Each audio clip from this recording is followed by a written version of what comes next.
With the 2022 grid now complete, with Guan Yu Zhou taking the second alpha seat alongside Valtteri Bottas, now it got me thinking: how would these driver pairings fare against each other?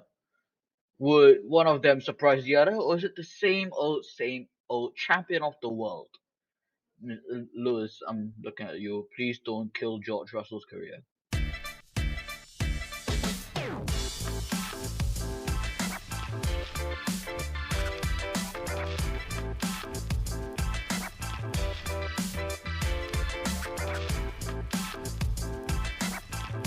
Now we start off with Williams, one of the only three teams of all 10 teams that have actually changed their driver lineup, with George Russell going to Mercedes and they bring in Red Bull reserve driver Alex Albon to partner up with Nicholas Latifi. Now we have already seen this combination in 2018, where in F2 Alex Albon and Nicholas Latifi racing together at Dams.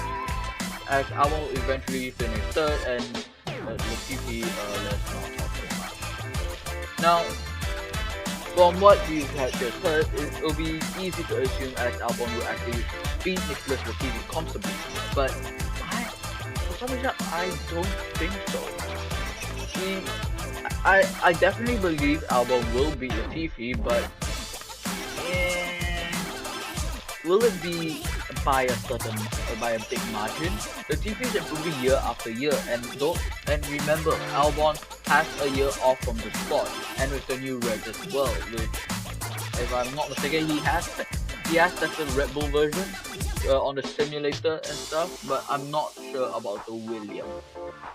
And while I do think as Albon will beat Nicholas Latifi, I don't think it'll be a big margin.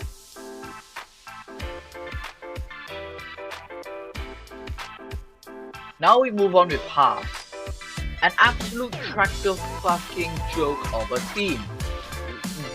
This team has the only inter-team battle on and off track, with Aston Martin being the only one on track only. Mick Schumacher does not like Nikita Mazepin, and Mazepin is not liked by anybody else either. Now, while I do think they will make positive strides as they have completely focused all their resources into 2022, I think it will just be around the 6th or 7th spot. Now, who do you think? I'm going to say Mick Schumacher will beat Nikita Mazepin and by a fair margin, but not in dominating fashion, because don't cut Nikita Mazepin out. Although he may be a shit driver, he is capable enough to get the seat in the first place. And money.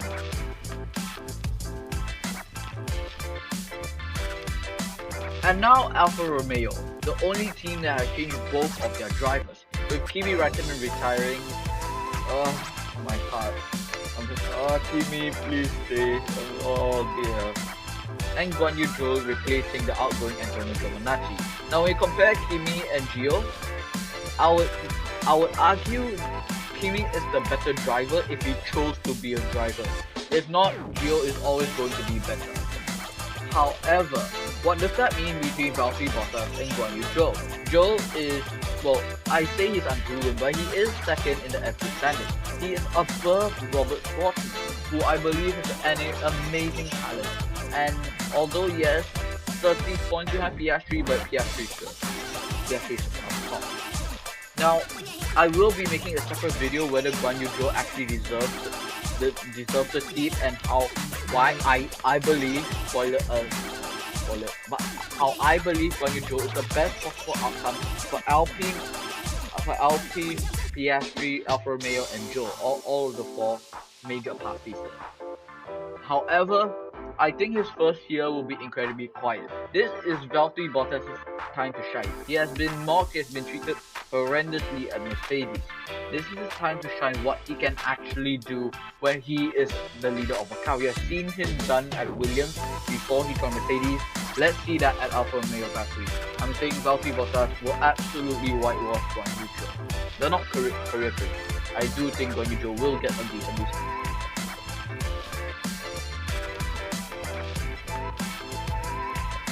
Now AlphaTauri. Now this one, when you first think when you first think who's better, is who's going to come out on top between Gasly and Tsunoda, many people will straight away say Gasly. However, this year is the maturing of Yuki Tsunoda. He's very raw, but he's definitely matured a lot this year compared to the middle of the season where he's constantly swearing, constantly making a lot of mistakes. Now, while I do think Gasly will beat Tsunoda, it will be definitely a close fight. I won't be surprised if Tsunoda comes, if next year is Tsunoda's breakthrough season. But I still back here Gasly. The guy is phenomenal.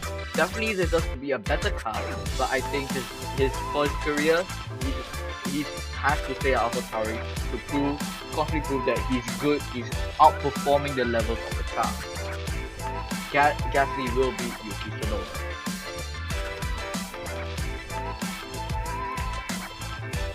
Now to Ferrari, who has what I believe is the strongest lineup out of any of the 2022 grid. They have the strongest lineup this year and next year as well.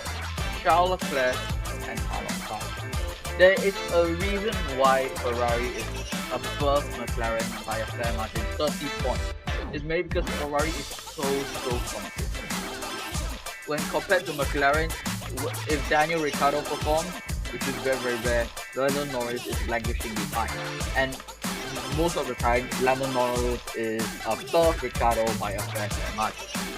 When you look at Ferrari, however, they're very close to each other. They're always pushing one another. And I think this is going to be the closest battle.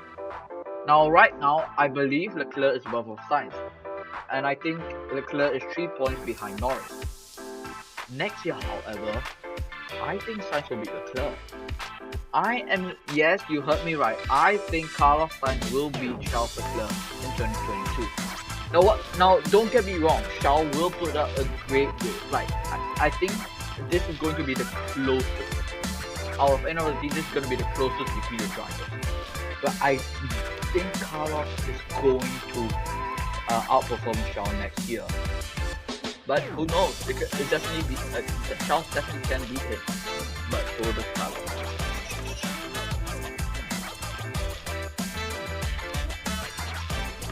Now we move on to Aston Martin. Now, this is the team who I feel is going to step back a lot. Now, why do I say this? Otmar might be going to Alpine. If Otmar is gone from Aston Martin is down the mud. As much as I want them to succeed, and as much as I want Sebastian Vettel to take his 5th world champion and prove everybody that his 4 world drivers championships were off by pure skill and not car, I think they are going to struggle. Now, okay, but that's not the point of this video. We're gonna compare Sebastian Vettel and Lance Stroll. Now, many people would think Sebastian Vettel will outperform Lance Stroll very easily. I think this is gonna be the second closest one between Ferrari, but not for the good reason. I think both them struggle. I think Aston Martin's car will struggle, and therefore if Aston Martin car will struggle, both of them struggle. Sebastian Vettel drive, like, as long as he's got a car he's comfortable with, he will drive well. I don't see that happening in 2022. And the same for Lance Stroll. If he's in a car he absolutely adores, he will perform. I don't see that happening. But I think Sebastian's experience will tip him over Lance Stroll. But who knows? Maybe Lance Stroll will have a breakout year.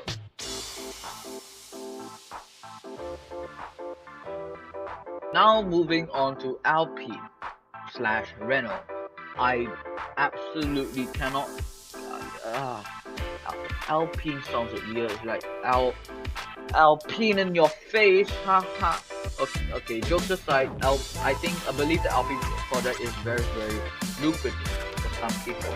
And if they get Otmar, that will be the biggest deal in F1 history. Well, apart from when Ricciardo left Red Bull to join Red Bull. But I think this will be Alonso's second last year. I think he will retire in 2023. Now, does that mean he's gonna do a Kimi and stop pushing? No. But does that mean he's gonna be Ocon? Food for thought. Now, I think Ocon will beat Alonso, and I think it'll be a fair margin. It's a very, very hot take. I really think if Esteban really proves this year, if Esteban really proves next year in 2022 with a new red, and Lewis Hamilton retires, he is managed by Toto. He is still technically under the Mercedes Young Drivers program. He is a Mercedes Junior, and Lewis Hamilton still ends in 2023, although that could be extended. If Lewis retires, Ocon will have a very, very compelling argument to replace him at Mercedes. I think he really. I don't think Alpine's future looks very, very bright. I don't think their potential is high. So I think Ocon will use Alpine to prove himself that if Lewis retires, he is the one to step up. Because right now, no other than Pierre Gasly, there's no other person to replace Lewis Hamilton other than Gasly, Norris, and Ocon, who are the three most realistic options for Mercedes to partner up alongside George Russell.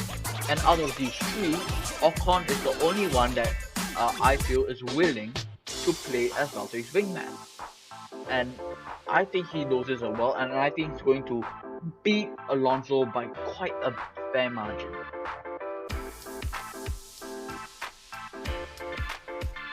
And now McLaren. Ah dear. The team where we all thought is going to be absolute mean but we didn't get to see it. Now, Lando Norris and Daniel Ricciardo. A lot of people say Daniel Ricciardo will win a race first for McLaren. He will beat Lando. Well, although the former is true, Daniel Ricciardo did win a race for McLaren first. It really should have been Lando. Okay, like going off performance-wise, Lando should have been the one that got first place. And he should have won in Sochi. I'm still heartbroken. Lando, if only you had just pitted for intermediate. I will be making a separate video on how it might be crazy, like how Lando not pitting for intermediate might affect the driver championship between Verstappen and Hamilton. Now, focus on 2023. Who do I think is going to come out on top? Lando Norris. Although, yes, I believe Ricciardo will put up a great fight now that he's gotten grips with the car. He's understand the McLaren much more now. It's just that McLaren does see Lando as their future. And why wouldn't you? Why wouldn't you? Ricciardo is getting old. Lando's much younger. Forgot how young Lando is. I think he's like 22 or 23, around that. That's extremely young for a driver.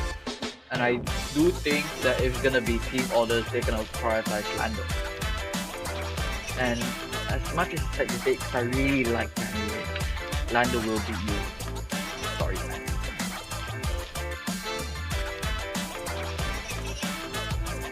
Now, Red Bull, Max Verstappen or Sergio Perez. This one should be easy. It will be Verstappen that's gonna beat Perez. As much as I want to believe Perez will lift the second speaker, some of the effect definitely will go away next year for sure. But I think that this teensy little bit effect still there. He is going to be a bit underwhelming. And Verstappen is just going to become the next Alonso and kill everyone's careers.